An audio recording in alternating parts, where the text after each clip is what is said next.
한 절씩 교독하죠. 사도행전 10장 44절부터 48절. 제가 먼저 44절 봅니다. 베드로가 이 말을 할 때 성령이 말씀 듣는 모든 사람에게 내려오시니 이방인들에게도 성령 이는 방언을 말하며 하나님 높임을 들음이로라.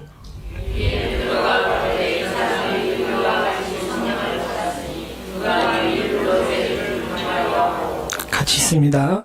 명하여 이스라엘 그리스도의 이름으로 세례를 주라 하니라. 저희가 예배들에게 수일 더 유하기를 청하니라. 아멘.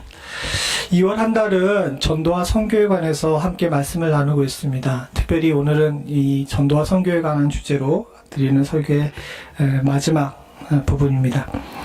기억하시는지 모르겠지만 2주 전에 우리는 사마리아 사람들에 관해서 생각을 해봤죠. 원래 사마리아 사람들은 소외당한 사람들이었습니다. 아무도 그들에게 복음을 얘기하려고 하지 않고요. 복음의 귀한 것들을 나눠주는 것들에 대해서 거부감을 많이 가졌던 사람들이죠. 그런데 하나님께서는 그들에게 예루살렘의 핍박을 통해 가지고 이 복음을 만나게 하시고 그곳을 기쁨의 성이 되게 하셨습니다. 참 인간이 악한 게 우리 주님께서 마지막에 저 하늘로 올라가시면서 뭐라고 얘기하셨습니까? 너희는 가서 제자를 삼으라라고 얘기하시면서 뭐라고 얘기했냐면 예루살렘과 사마리아와 땅끝까지 이르러 내 증인되라 라고 말씀하셨습니다.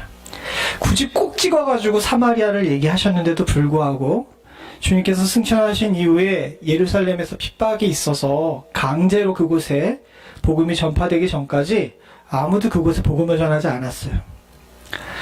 우리는 종종 소외당한 사람들에게 저 사람은 예수 믿을 수 있을까? 라고 생각하면서 미리 선을 그어놓고 가까이 가지 않고 복음을 증거하지 않지만 그런 사람들에게 복음을 증거할 때 그들뿐만 아니라 우리도 기쁨을 느낄 수 있다는 사실을 여러분들 잊지 않을 수 있기를 원합니다.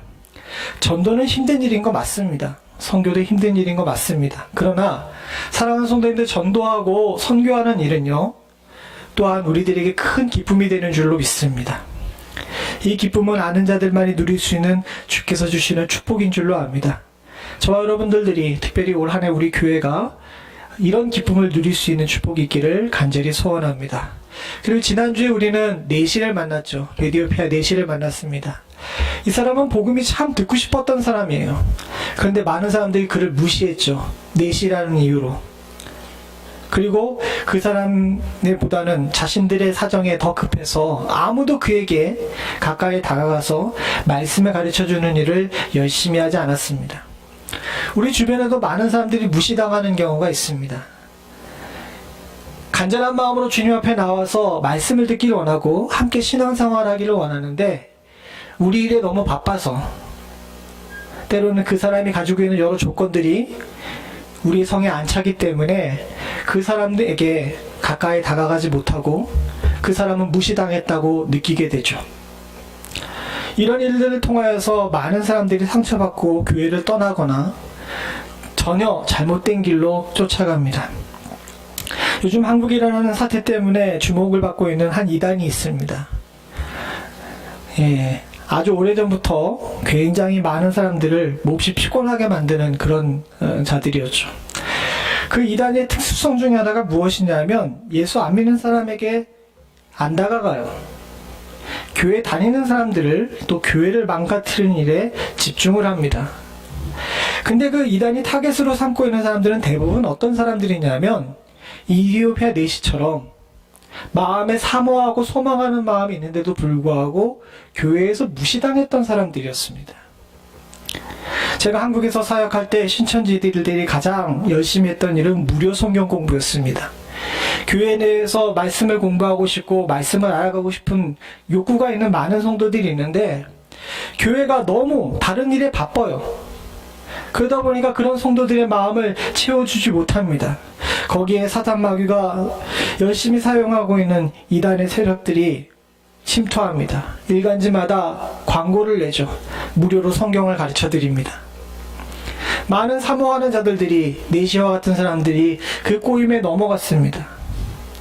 신천지가 저렇게 크게 된 데에는 사단의 역사도 있지만 교회의 책임이 없다고 이야기할 수 없습니다. 우리도 마찬가지입니다. 사랑하는 성도님들, 우리 주변에도 우리 가운데 찾아와서 나 관심 좀 가져달라고, 나도 예수 믿고 싶다고, 나도 당신들처럼 주를 아는 기쁨 가운데 거하고 싶다고 찾아오는 많은 사람들이 있는데, 그들에 대해서 우리가 자이던 타이던 무시함으로 말미암아 상처 주지 않았는지 한번 생각해 보실 수 있기를 간절히 소원합니다. 복음을 증거하는 교회, 전도하는 교회, 선교하는 교회는 한 영혼의 소중함을 압니다.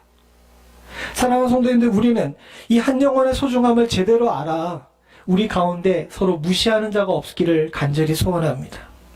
당장 실천해보죠. 한 번씩 돌아보십시오. 돌아보세요. 한번. 주변을 돌아보세요. 혹시나 오늘 인사 못했던 사람이 있다면 사랑하는 성도님들, 식사 중에라도 꼭 가셔서 평안하셨냐고 물어보실 수 있기를 원합니다. 주 안에서 주의 교회는 모든 성도들이 하나된 교회가 되기를 간절히 소원합니다. 제가 캘리포니아에서 사역하고 있던 교회는 주일 출석이 인원이 600명이었습니다. 예배는 3부로 드립니다. 어느 날 마트에 장을 보러 갔는데 성도를 만났습니다. 반갑게 인사를 하죠. 그래서 반갑게 인사를 했습니다. 근데 조금 갔더니 또 한 분이 저한테 반갑게 인사를 해요. 이분도 성도였습니다. 근데 문제가 있죠. 처음 만난 분과 두 번째 만난 분이 서로를 몰라요. 같은 교회 성도인데. 왜냐하면 첫 번째 만나신 분은 일부 성도고 두 번째 만난 분은 3부 성도였기 때문에 그렇습니다. 현대 교회가 가지고 있는 특징 때문에 한 교회에 있음에도 불구하고 같은 교회에 같은 지붕 아래서 예배드리고 있다는 사실을 모르는 경우도 분명히 있죠. 그러나 사랑하는 성도님들, 우린 그렇게 크지 않습니다. 우리는 이 정도면 딱 좋은 한 식구죠. 사랑하는 성도님들, 바라고 소원하기는 주 안에서 우리가 하나 되어 무시하는 일 없기를 간절히 소원하고, 알아가기를 원하고 말씀을 소망하는 자들에게는 함께 엎드려서 같이 기도하고 함께 말씀을 보며 바르고 정직한 길을 따라가기를 위해 서로 노력할 수 있는 귀하고 복된 교회 될 수 있기를 간절히 소원합니다. 오늘 우리가 만나는 사람은 고넬료라는 사람입니다. 이 고넬료라는 사람의 특징은 무엇일까요? 이 고넬료는 따라해봅시다. 경계에 선 사람. 소외당한 사람, 무시당한 사람도 많지만 교회 가운데는 경계에 선 사람도 있습니다. 이 사람들은 참 특이한 특징을 가지고 있죠. 이 경계에 선 사람들의 특징은 예수 믿는 것 같은데 예수 안 믿는 것 같기도 하고, 예수 안 믿는 것 같은데 예수 믿는 것 같은 사람들입니다. 오늘 우리가 함께 읽지는 않았지만 10장 1절부터 2절에 보게 되면 고넬료에 관해서 소개를 합니다. 이렇게 소개를 하죠. 1절부터 2절을 같이 한번 읽어보길 원합니다. 시작. 가이사랴에 고넬료라는 사람이 있었는데 이는 이달리아 부대라는 고대와 부대의 백부장이다. 그는 경건한 사람으로 온 가족과 더불어 하나님을 두려워하며 유대 백성에게 자선을 많이 베풀며 늘 하나님께 기도하는 사람이다. 표준 세번역으로 번역된 성경의 구절입니다. 이 고넬료라는 사람의 신분적 특성은 그가 이달리아라는 군단의 백부장이었어요. 군단의 정수로 따지고 볼 때 저 이탈리아 군대의 백부장이라고 이야기하게 되면요, 아마 장교들 중에서 지금으로 얘기하게 되면은 중대장, 대대장급 정도 되는 그런 위치에 있던 사람이었습니다. 더군다나 저때 군단의 분포를 보게 되면 군단의 주둔지가 시리아였습니다. 그 당시에 로마 제국이 그 페르시아와 전쟁을 벌이고 있는 상황이었기 때문에 국경에 군단이 여러 군데가 있었어요. 그래서 군단 본부가 이제 시리아에 있었고, 저희 가이사랴 같은 경우는 파견대가 나와 있었던 겁니다. 근데 뭐 역사 기록이 정확하진 않지만은 1000명일 때도 있었었고 500명이 있었을 때도 있고 그렇다 그러는데, 대체적으로 볼 때에 유대 주둔하고 있던 군대 내에서 10손가락 안에 드는 고위직에 있던 사람이었어요. 제가 전에도 말씀드렸지만 저 당시 유대는 식민지 상태였습니다. 로마는 정복자였죠. 우리 과거로 비교하게 되면 아마 일본 헌병대의 헌병대 대장급 중에 하나였던 것 같아요. 이런 사람인데 이 사람이 아주 이상합니다. 왜 이상하냐 하면 이태리 군대의 사람이고 로마 군대의 사람임에도 불구하고 이 사람의 특징이 뭐냐면 경건한 사람이었어요. 온 가족과 더불어 하나님을 두려워하고 유대 백성에게 자선을 많이 베풀며 늘 하나님께 기도하는 사람이었습니다. 사랑하는 성도님들, 경건해서 온 가족이 더불어 하나님을 두려워하고 이웃에게 자선을 베풀고 늘 하나님께 기도하고 계십니까? 아니, 왜 대답을 못해요? 왜 대답을 못할까요? 사실은 우리도 저렇게 잘 못하기 때문에 그렇죠. 그럼 저 사람은 신앙인입니까? 신앙인이 아닙니까?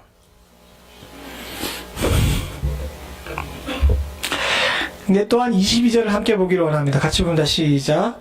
저희가 대답하되 백부장 고넬료는 의인이요 하나님을 경외하는 자라 유대 온 족속이 칭찬하더니 저가 거룩한 천사의 지시를 받아 너를 그 집으로 청하여 말하리라 하니라 한데, 다른 사람조차도 그가 하나님을 경외하는 자라라는 이야기를 합니다. 즉 신앙인으로 인정을 받을 만하죠. 근데 이 사람은 신앙인이 아니라고 생각을 합니다. 많은 사람들이. 후에 보게 되면 28절에 나와 있지만 베드로가 고넬료에게 가서 이야기를 합니다. 고넬료에게 가면서 이렇게 얘기하죠. 법에 따르게 되게 되면 너를 만나는 것이 불법이다. 즉 유대인으로서 이방인에 교제하는 것과 가까이 하는 것이 위법인 줄을 너희도 알거니와 라고 이야기합니다. 지금 무슨 얘기입니까? 고넬료를 이방인으로 쳐요? 유대인으로 쳐요? 이방인으로 치고 있는 거예요. 왜냐하면 고넬료는 할례를 받지 않았거든요. 더군다나 고넬료에게 특징이 하나 있었습니다. 그 당시 로마 군인들은 여기에다가 문신을 새기게 돼 있었어요. 그 문신에 뭐라고 되어 있냐면 나는 황제의 것이라는 문신을 약자로 새기게 되어 있었습니다. 로마 군인 자체가 황제의 소유였어요. 그리고 황제의 권속이고, 따라서 고넬료 본인이 아무리 경건하여서 하나님을 경외하는 자라 할지라도 그는 본질적으로 로마 황제의 것이었기 때문에 마지막 한 단계를 못 넘어갔던 거죠. 할례를 못 받았던 겁니다. 그래서 이스라엘 사람들이 그를 뭐라고 얘기해요?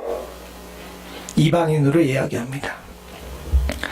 교회에도 보게 되면 이 마지막 한 단계를 못 넘은 사람들이 있어요. 우리 교회는 마침 없지만 사역하던 교회 중에 간혹가다 한 번씩 나타나시는 분이 계십니다. 신앙생활 열심히 해요. 교회 출석도 잘하시고 헌금 생활도 하십니다. 교회 여러 가지 일들도 다 참여하시고 하시는데 또 기도도 잘해요. 그런데 세례를 안 받아요. 이분이 세례를 안 받는 이유는 단 하나입니다. 아직 마음의 준비가 안 돼 있다고. 내가 아직 술을 못 끊었어요. 내가 아직 담배를 못 끊었어요. 사실 우리는 여러 가지 조건에서 이렇게 경과에 선 사람들을 만나기도 많이 해요. 꼭 그렇게 세례를 안 받는 것 아니라 할지라도 교회 내에서도 이런 식으로 사시는 분들도 있습니다. 예수 믿는 것 같은데 안 믿는 것 같기도 하고, 안 믿는 것 같은데 믿는 것 같기도 하고. 교회 내에서만 그럴 뿐만 아니라 우리 주변에도 이런 분들을 많이 봅니다. 신앙생활 중에 교회에 상처받거나 성도들에게 상처받거나 목회자에게 상처받아서 교회 바깥에서 표류하고 있는 많은 성도들이 있습니다. 그분들 예수 믿어요? 안 믿어요? 왜 대답을 못 하시지? 오늘은 날이 꿀꿀해서 그런가? 아무도 대답 안 하시기로 하셨나? 예수를 믿습니까? 안 믿습니까? 저는 참 CD 굽는 걸 별로 안 좋아하는데 우리 장로님들이 굳이 CD를 계속 구우라고 하십니다. 그 이유 중에 하나가 무엇이냐면 집에서 예배 드리는 사람이 많아요 라고 이야기하시더라고요. 멤피스 내에도 아직 교회를 정하지 못하고 상처받아 사람 만나기 힘들어서 집에서 신앙생활하는 사람들이 있다라고 이야기를 하십니다. 사랑하는 성도님들, 바로 그런 사람들이 경계의 선자들입니다. 예수를 믿는 것 같은데 안 믿는 것 같고, 안 믿는 것 같은데 믿는 것 같은 그런 사람들. 사랑하는 성도님들과 제가 지금 깊이 관심을 가져야 되는 사람들은 바로 이런 사람들입니다. 저와 여러분들은 그들을 향해 책임 없다라고 생각하는 경우도 있습니다. 그렇죠. 신앙생활은 개인의 문제입니다. 누가 믿으라고 해서 강제로 믿어지는 것도 아니고요. 강권해서 교회에 데리고 오는 것도 그렇게 썩 좋은 방법이 아닐 수도 있습니다. 그러나 사랑하는 성도님들, 저들을 향해 우리가 책임은 있다는 사실을 여러분들 꼭 기억하시길 원합니다. 경계에서 많은 자들은 참 안타까운 사람들입니다. 딱 한 발자국이 부족한 사람들인데 누가 옆에서 도와주기만 하면 그 한 발자국 넘어 하나님께 더 가까이 갈 수 있는데, 사실 그걸 못하기에 저희들 모두가 다 이 일에 큰 부담감 가지고 있는 것, 저와 여러분들이 고백해야 될 줄로 믿습니다. 고넬료라는 사람은 모두에게 경건하다는 인정을 받으며 그가 하는 모든 행동들이 하나님의 사람다웠지만 마지막에 한 발걸음 같이 손붙잡고 넘어줄 사람이 필요했을 때 사랑하는 성도들, 베드로가 같이 한 발자국 같이 넘어졌어요. 그리고 그걸 통하여서 고넬료와 그의 온 집, 그리고 그가 사랑하던 많은 이방인들이 함께 그 선을 넘을 수가 있었습니다. 오늘날 멤피스 지역 가운데 꼭 필요한 사람들이 바로 이 함께 선을 넘을 수 있는 사람들이 아닌가 싶습니다. 경계선에 있는 많은 사람들이 있어요. 이 사람들 주님 앞에서 저와 여러분들이 외면하지 않고 그들의 손을 붙잡고 함께 넘어갈 수 있는 귀하고 복된 은혜가 있기를 간절히 소원합니다. 근데 이걸 다 알고 있음에도 불구하고 이걸 쉽게 하기가 어렵습니다. 왜냐하면 우리 모두 다 이 사람을 경계선에 세워둔 이유가 있기 때문에 그렇습니다.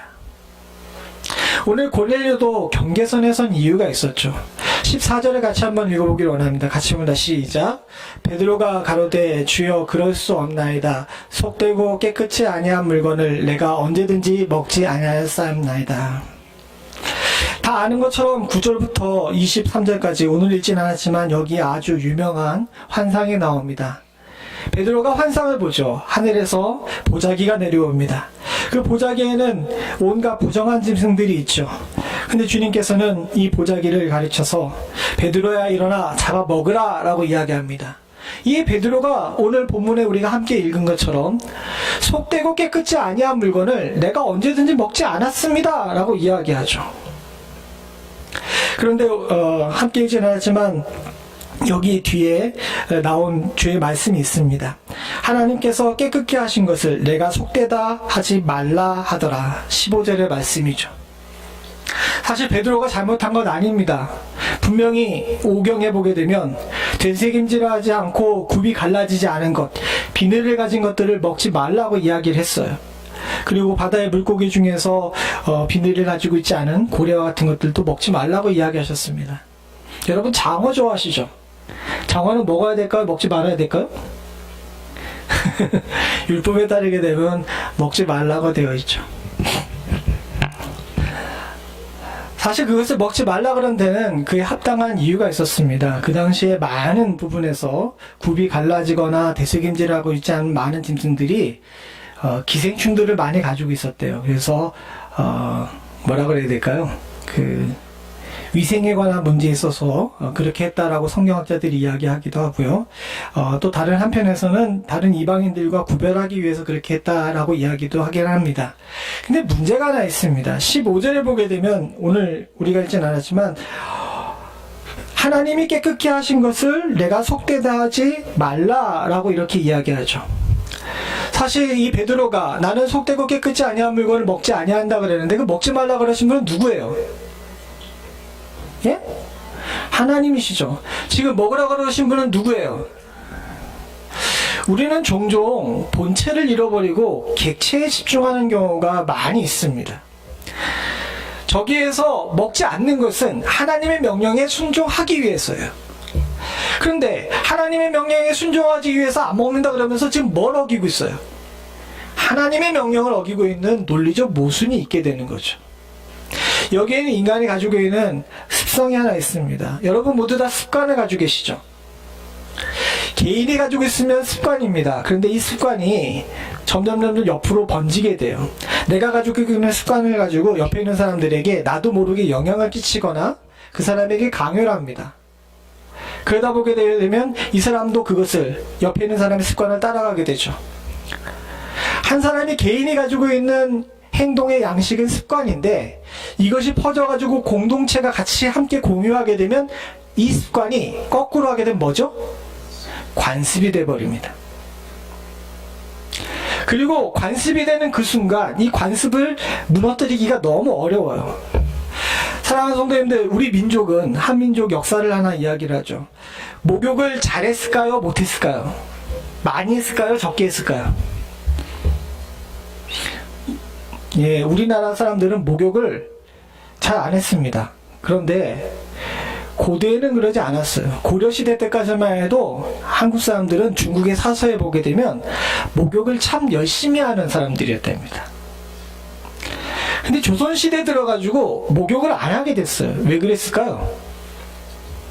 신체 발부는 다 부모님께 나온 거였으니까 내 몸에 나오는 때도 지켜야 돼서 그렇게 된 걸까요? 누가 그런 얘기를 했는데 그건 아닙니다. 전승에 따르게 되면 무슨 일이 있었냐면, 여러분, 그 사람이 죽잖아요? 사람이 죽게 되게 되면 몸에 있는 이와 이런 것들이 다 시체에서 도망갑니다. 그리고 파리가 찾아와요. 이 시신을 많이 못 보셔서 그런데 저는 조금 봤거든요. 한번 좀 홀로 사시는 분이 혼자 돌아가셨는데, 이분이 딱 돌아가시니까 어떻게 되냐면 그분이 몸에 가지고 있던 이 벼룩, 지금에 없지만 90년대까지만 해도 이 벼룩 가지고 있는 사람들이 많았습니다. 그것들이 다 몸 밖으로 다 어떻게 돼요? 예, 다 나가요. 그리고 나서 벌레와 구더기가 찾아오기 시작하죠. 그러니까 사람들의 생각에 이 고려조에서 조선조로 넘어가던 시기에 머리를 막 기르고 이렇게 되던, 그리고 복장이 과거보다 더 이렇게 많이 껴입게 된 그 시점에 사람들이 보니까 죽은 사람에게는 이가 없어. 그러니까 어떻게 생각을 했냐면, 이가 있으면 사람이 어떤 거예요? 예, 건강한 사람인 거야. 이가 없으면 죽은 사람인 거예요. 한두 사람이 이가 있는 것으로 인하여서 건강하다 건강하지 않다는 것에 대해서 생각을 하기 시작했는데, 이것이 점점 사람들에게 퍼지기 시작했습니다. 그러다 보니까 목욕하면 어떻게 돼요? 이가 어떻게 됩니까? 쉽게 내려가요. 한두 사람이 가지고 있던 이 습관이 어느 순간인가 관습이 되고, 그러다 보니까 조선 중기 이후에는 목욕을 하는 것이 부모가 주신 몸을 상하게 만들고 빨리 죽으려 그러는 것으로 인식이 바뀌게 된 거죠. 그러다 보니까 목욕을 하지 않게 됐습니다. 후에 대한제국이 망하고 일제시대가 들어왔어요. 그리고 전쟁 후에, 6.25가 끝난 후에 이제 외국의 문물들이 들어오기 시작했습니다. 400년, 300년 동안 안 씻던 사람들이 어느 날 갑자기 씻으려 그러겠어요? 예, 안 씻으려 그러죠. 그 관습을 깨는 일 때문에 많은 부분에서 충돌을 일으키게 됩니다. 한동안 여러분들, 지금의 한국 사람들이 샤워를 많이 하지만 샤워 잘 안 했어요. 그래서 뭐 뿌렸습니까? 여러분, 학교 가면 뭐 뿌렸어요, 여러분들한테? 다들 저보다 나이가 많으셔가지고 저보다 어리신 분들은 잘 모를 거예요. 한국에서는 학교 가게 되면 이 생긴다고 DDT를 쏟아 부었었죠. 안 씻어서 그랬던 거죠. 그 습관을 깨는데 한 50년 가까이 걸렸답니다. 이건 제 이야기가 아니에요. 어느 날 습관이 관습이 되는 것도 참 시간이 많이 걸리기도 하지만, 이 관습을 깨트려가지고 잘못된 관습을 온전하게 바로잡는 일도 그렇게 쉬운 일이 아닙니다. 근데 문제는 뭐냐 하면, 교회에도 나름 관습을 가지고 사람을 판단하거나 사람에게 선을 긋는 일들이 많더라는 겁니다. 내가 익숙한 사람, 내가 좋은 사람, 내가 편안한 사람들만 내 선 안에 들어오게 만들려고 하는 거죠. 사랑하는 성도님들, 이것은 하나님께서 기뻐하시는 일이 아님을 우리들이 반드시 기억해야 될 줄로 믿습니다. 인간이 만들어 놓은 선은 언제든지 변화될 수 있습니다. 선을 그으시는 분은 누구시죠? 먹지 말라 그러신 분도 먹으라 그러신 분도 하나님이심을 우리가 알아야 될 줄로 믿습니다. 그래서 28절에 이렇게 얘기하죠. 28절 같이 봅니다. 시작. 이르되 유대인으로서 이방인을 교제하는 것과 가까이야 하는 것이 유법인 줄을 너희도 알거니와 하나님께서 내게 지시하사 아무도 속되거나 하거나 깨끗지 않다 하지 말라 하시기로. 사랑하는 성도님들, 유대인들에게 있어서 이방인과 교제하는 것은 위법입니다. 위법이란 단어 자체가 무엇입니까? 저 헬라어 자체 그대로 보게 되면 큰 법을 어기다라는 뜻입니다. 법을 어겼다라는 것이죠. 그런데 사랑하는 성도님들, 법의 제정자가, 법을 만드신 분이 아무도 속되다 하거나 깨끗하지 말라, 않다 하지 말라 그러면 그 법은 어떻게 된 겁니까? 폐기된 거예요. 지금 우리는 경계선의 선자들 앞에서 이걸 분명히 기억해야 합니다. 사랑하는 성도님들, 우리의 관습이나 습관이 중요한 것이 아니라 우리를 복음의 선자로, 성도로, 목회자로 세우신 분이 누구신지, 그리고 그 말씀에 순종해야 될 책임과 의무가 우리들에게 있다는 사실을 반드시 기억해야 될 줄로 믿습니다. 내 맘에 들고 안 들고가 중요한 것이 아닙니다. 사랑하는 성도님들, 하나님께서 하라 하시면 하는 거고 아니라 그러면 아닌 거예요. 주께서 거룩하다 하면 속된 자도 거룩해지고, 주께서 거룩하다 하게 되면 세상에 권세 있는 자도 속되게 되는 줄로 믿습니다. 경계선의 선자들에 대해서 사랑하는 성도님들, 우리가 판단해서는 안 될 줄로 믿습니다. 저들을 향하여서 다가가는 것은 우리 모두의 의무입니다. 함부로 내가 판단해서 그를 향해 금을 긋고 그를 향해서 아니다라고 고개를 흔드는 것은 하나님의 주권을 무시하는 일임을 우리들이 기억해야 될 줄로 믿습니다. 어느 날 우리 교회에 여러분들이 무척 싫어하던 분이 들어오셨어요. 과거에 교회를 힘들게 하셨던 분이 교회를 들어오셨다라고 생각을 해보시길 원합니다. 여러분, 그들을 어떻게 대하실 겁니까? 어떻게 대하실 거예요? 권사님 크게 얘기해 주시면 감사하겠는데. 참 간단하고 쉬운 문제는 아닙니다. 사랑하는 성도님들, 그러나 우리의 감정과 우리의 판단이 아닌 하나님의 뜻을 먼저 앞세울 줄 아는 지혜가 우리 가운데 있어야 될 줄로 믿습니다. 대적과 원수와 같은 사람도 교회의 문턱을 넘을 수가 있습니다. 전에 있던 교회에 항상 저와 싸우던 분이 계셨어요. 목사가 싸우는 게 이상하죠. 근데 한국에는 주차장이 우리처럼 이렇게 넓지가 않아요. 그러다 보니까 교회에 오신 분들이 온 동네 사방에다 주차를 하는데, 딱 교회 앞에 있는 건물주 하나가 주차장 3개를 가지고 있는데 거기에 아무도 못 대게 해요. 주일날 거기다가 누군가가 모르는 사람이 대게 되면 예배 중에 문을 박차고 들어와가지고 소리를 꽥꽥 지릅니다. 아무래도 선임 부목이었던 제 입장에서는 그분을 어떻게 달래고 오늘 하루 어떻게 넘어가는지가 굉장히 중요했습니다. 멱살도 잡혀봤고요, 욕도 먹어봤습니다. 근데 어느 날 이분이 교회에 찾아왔어요. 제가 어떻게 됐을까요? 누구의 오마이갓. 네, 지금의 오마이갓이지만 그때는 그 오마이갓을 잘 몰랐는데, 순간 긴장이 확 되면서 오늘은 또 무슨 꼬장을 부리려고 저러나 이런 생각을 했었죠. 근데 이분이 뒤에 가만히 앉아서 기도하시더라고요. 물론 그분이 다시 교회를 찾아오지는 않았어요. 저 있는 동안에. 그 후에 어떻게 된지 몰랐지만, 그때 참 많은 것들을 생각하게 되더라고요. 매일매일 싸우러 들어오고 목사에게 쌍욕하며 예배를 방해하던 사람이었던지라, 그분이 교회 문을 살며시 열고 들어올 때 저걸 쫓아내 마라 라고 이렇게 고민했던데, 제 자신이 굉장히 부끄럽더라고요.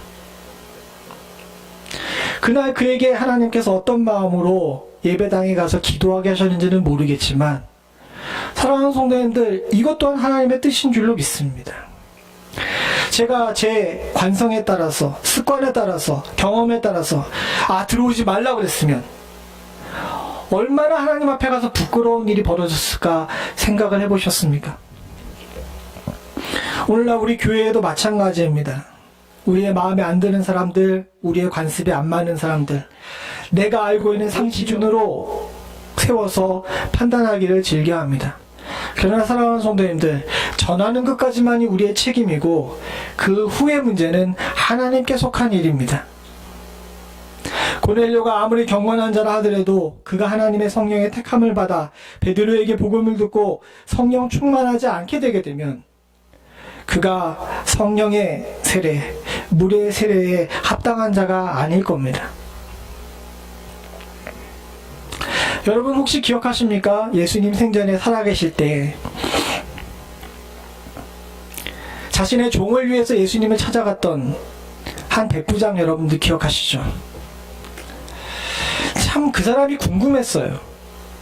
그 사람이 후에도 예수님 십자가에 못 박히신 후에도 예수를 믿었을까 안 믿었을까?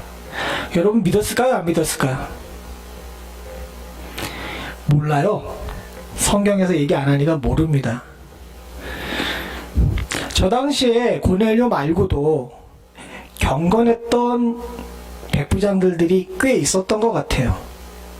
왜냐하면 로마와는 다르게 저 유대교가 굉장히 윤리적인 종교로 그 당시 로마 세계에 많이 알려졌기 때문에 그렇습니다. 그래서 로마의 시민권을 가지고 있거나 심지어는 원로원 의원들조차도 유대교를 공부하는 사람들이 굉장히 많았대요. 그렇게 경건한 사람들이 여럿이었는데도 불구하고 하나님께서는 고넬료를 딱 택하셔서 그에게 성령의 수혜자로 만드셨죠. 이건 하나님의 주권적 역사인 줄로 믿습니다. 전도와 선교는 마찬가지입니다. 교회의 부흥도 마찬가지입니다. 인간의 노력으로 되는 일은 아닙니다. 다만 우리는 순종할 뿐입니다. 주께서 하라 하셨으니까 하는 것이고 주께서 경계의 선자들을 안내하라 하셨으니까 우리가 하는 것인 줄로 믿습니다. 그 후에 나머지의 문제는 오로지 하나님께 속한 일이고 주께서 하시는 일인 줄로 믿습니다.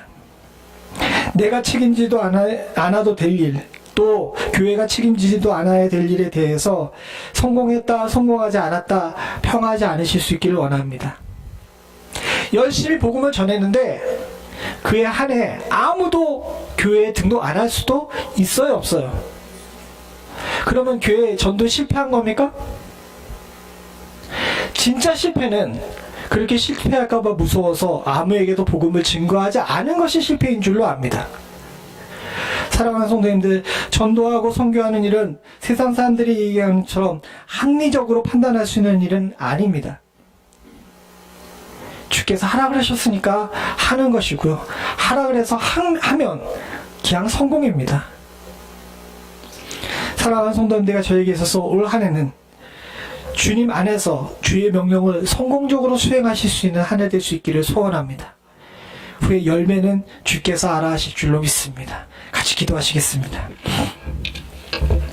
은혜가 풍성하신 하나님 아버지, 주의 교회가 올 한 해는 복음 증거하는 일, 말씀 증거하는 일, 이 멤피스 땅에 소외당한 자들, 무시당한 자들, 경계선의 선자들을 향하여서 말씀을 선포하는 한 해 될 수 있기를 간절히 소원합니다. 그동안 참 많이 우리들이 두려움 속에 살았던 것을 주께 고백합니다. 내가 말하는 것을 저 사람이 귀담아 들을까? 저 사람을 우리 교회에 인도하게 되면 저 사람이 과연 신앙생활을 제대로 할까? 저 사람은 행동이 저런데 예수 믿기에 합당할까? 하나님 아버지, 이 모든 근심과 의문과 염려를 내려놓고 주의 명령을 따라 선포한 일에 집중할 수 있는 저희들 될 수 있도록 주님 도와주시옵소서.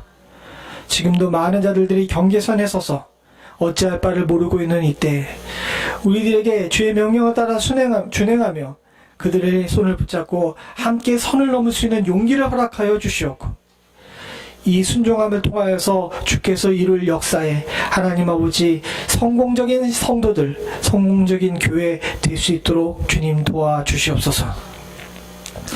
오늘 주 앞에서 엎드려 간구하기는 사랑하는 성도들, 이 귀하고 복된 말씀을 통하여서 복음의 증인되기 위해 주의 사랑하는 성도들을 더 건강할 수 있기를 간절히 소원합니다. 믿음에 굳건할 수 있도록 주님 도와주시옵고, 전도하고 선교하기에 합당한 육신의 건강과 물질의 축복 또한 허락하여 주시사 주의 교회는 말씀을 증거하는 동안에 부족함이 없는 교회 될 수 있도록 주님 도와주시옵고, 주의 귀한 성도들은 말씀에 증인되는 그 순간까지 주께서 강건케 허락하시는 은혜로 삶을 채울 수 있도록 주님 도와주시옵소서. 모든 말씀 예수님의 이름으로 간절히 기도드리옵나이다. 아멘.